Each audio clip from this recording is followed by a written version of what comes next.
Hola amigos, ¿qué tal? Bienvenidos a un nuevo vídeo. Si no habéis tenido suficiente con el DLC de Elden Ring y queréis seguir sufriendo, no os preocupéis, en pocos días nos llega Black Myth: Wukong. Un Souls que no es un Souls, pero que todos los amantes de los Souls lo están esperando con muchas ganas. Entonces, ¿qué es exactamente Black Myth: Wukong?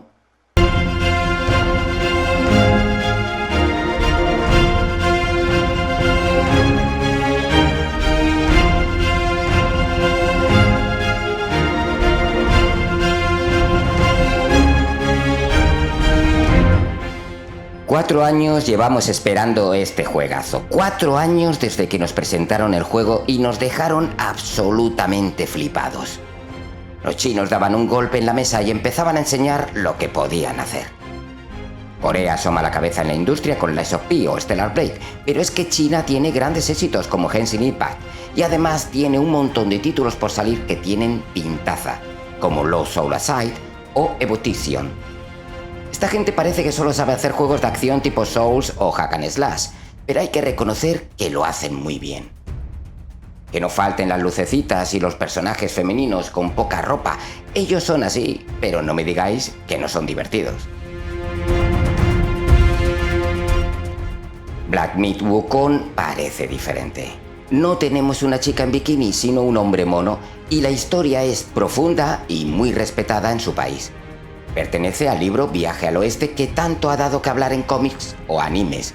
Por ejemplo, ese Goku de Dragon Ball con su rabo de mono está claro que está basado en el personaje de la novela. ¿Y de qué trata la historia? Pues Wukong es el rey mono, uno de los discípulos inmortales del monje budista San San. Junto con otros 2 amigos recorren un largo camino en busca de la iluminación. El libro nos habla de la religión budista y la mitología china. Hay que recalcar que se escribió en el siglo XVI y es muy extenso. Dispone de 100 capítulos. En el videojuego nos centraremos en Wukong, que es la primera parte del libro, lo que me hace suponer que si este título le sale bien, pues tenemos juegos basados en Viaje al Oeste para mucho tiempo.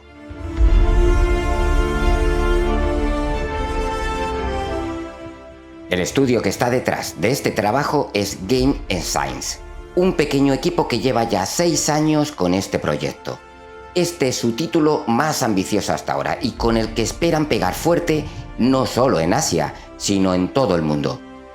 Lo de pequeño equipo ya no es tanto así, es verdad que empezaron con 40 personas, pero ahora ya pueden ser casi 200. Todos esperan mucho de este título, por lo que el juego ha pasado de ser un indie a ser un AA con grandes expectativas. Y es que el juego se ve espectacular desde que lo enseñaron. Cada vez que han lanzado un tráiler, más ganas tenemos todos de jugarlo. Lo primero que pensamos todos es que nos encontrábamos con otro Souls, pero con una estética y ambientación diferente, y muy llamativa. Pero esto no es así del todo. Ya nos ha dicho el estudio que no es un Souls propiamente dicho.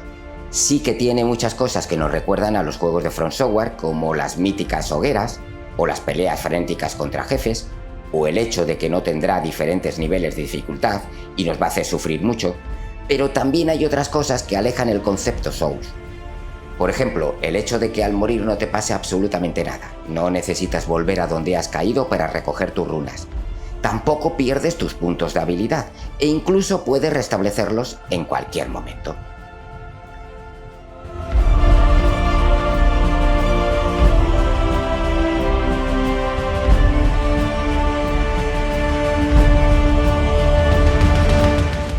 En lo que el combate se refiere, también vamos a tener muchas diferencias con otros Souls. Aquí prácticamente tendremos que esquivar y pegar. Una buena noticia para los que no se les dé bien el bloqueo. En este juego no hay parry.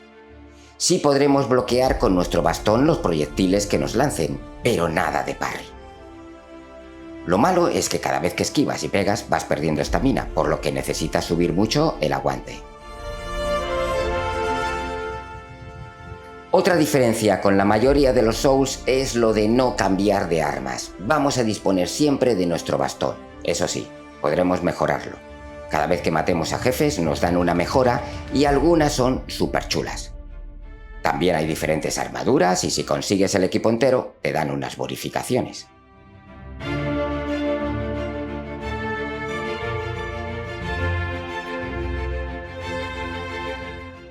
Ya hemos visto cómo convertirnos en un insecto volador para pasar inadvertido, o convertirnos en una especie de piedra con patas que apenas nos hagan daño los golpes. Debéis saber que muchas de estas transformaciones las consigues al acabar con jefes opcionales, por lo que vas a tener que explorar mucho si quieres encontrar todas. Y bueno, ya que hablamos de la exploración, que tengáis en cuenta que esto no es Elden Ring, es más bien un juego lineal, pero sí que vamos a tener muchas zonas que descubrir, como caminos secretos. Tampoco penséis que el juego va a ser muy largo, nos hablan de unas 15 o 20 horas, a mí me vale, muchas veces es mejor menos que más.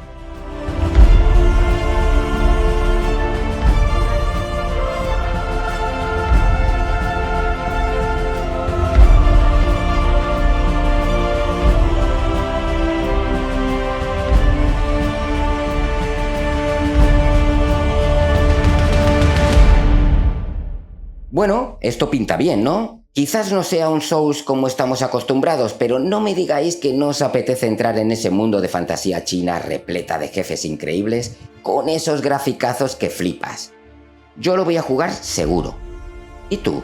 ¿Te apetece este título? ¿Crees que podría incluso optar al GOTY? Comenta lo que quieras en la caja de comentarios y no olvides que tu me gusta y suscripción me ayudan un montón. Hasta el próximo vídeo, gamers.